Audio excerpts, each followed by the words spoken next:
Hello and welcome back to HPL Discovery. This week, our kits are exploring ecosystems. An ecosystem is a group of plants and animals all living in an environment as a community. And there are different sizes of ecosystems that you should be aware of. One is a biome. It's a very large ecosystem like the Pacific Ocean, the Antarctic, the Amazon rainforest. Another ecosystem is the meso-ecosystem, and that's the medium-sized ecosystems like a lake, a small pond, the forest in your backyard, a couple of acres of mud. Those are all meso-ecosystems. And the one that we're going to work with is a micro ecosystem.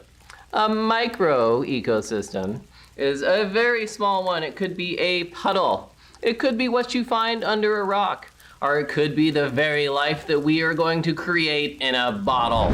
So let's go find the building blocks of life and put it together. Welcome to the lab where we are going to make your ecosystem.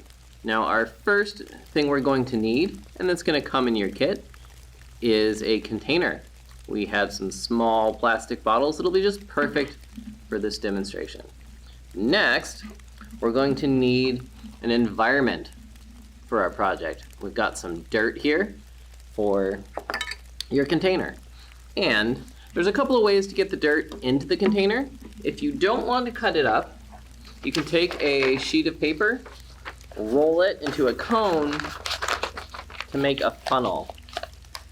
So if we make a funnel like this, ideally we'll be spilling a little less dirt as we go. Let's try that.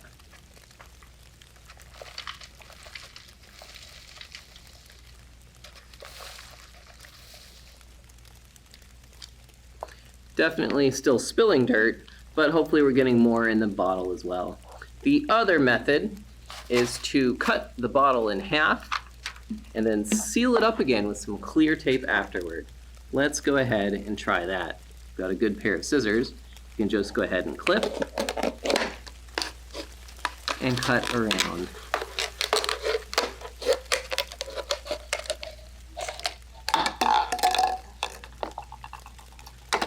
Now that we've done that, let's go ahead and add the rest of our soil environment here.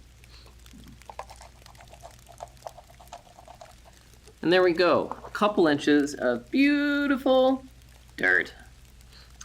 Our next step is going to be that which contains life. We're going to use our chia seeds. There should be chia seeds in your kit.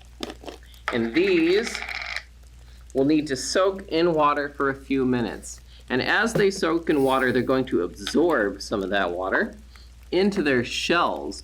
And what that's going to do is allow these seeds to germinate.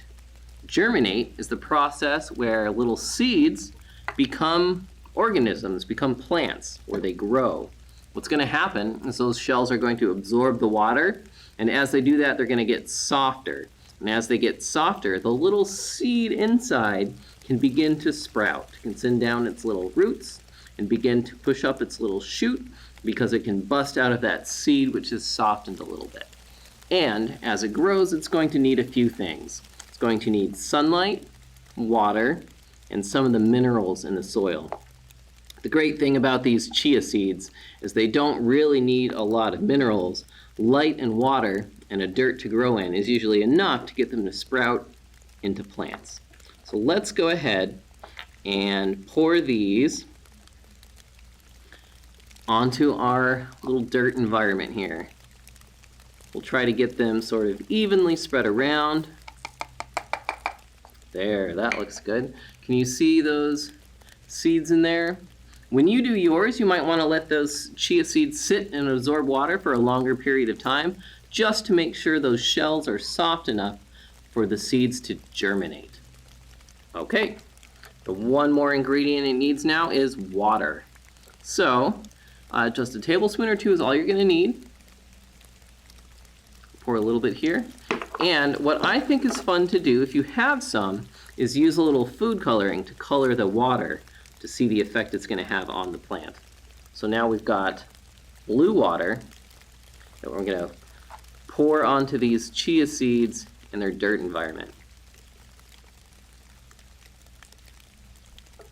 Okay, so that's added in there. That water is saturated into the dirt.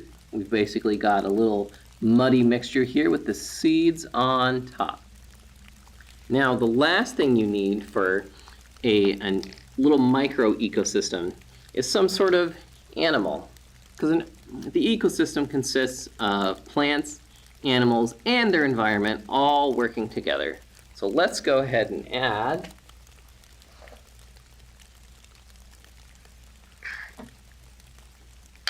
You'll have to forgive me, I have lost my dinosaur. One moment.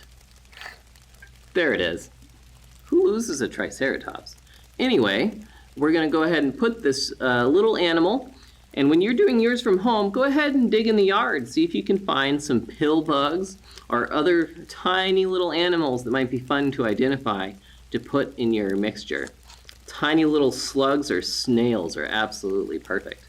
And what they're going to do is they're going to breathe one gas, and the chia seeds are going to breathe another gas and create a cycle. So if you've got your little cut bottle, let's go ahead and tape the top back on.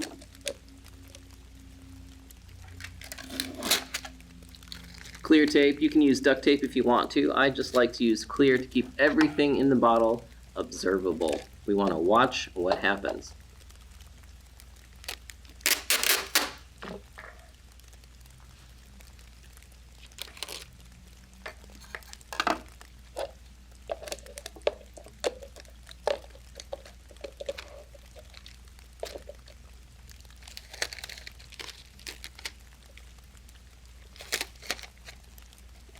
Get that attached to our bottle here. Make sure it's sealed up so that air stays inside. All right. So now I'm going to find a sunny little windowsill to put this on, and we are going to watch it grow. Let's do that.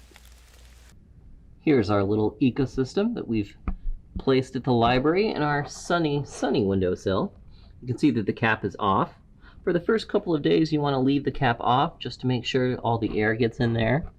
And given some time, give it a couple of days, we should see those seeds germinate and the green sprouts pop up.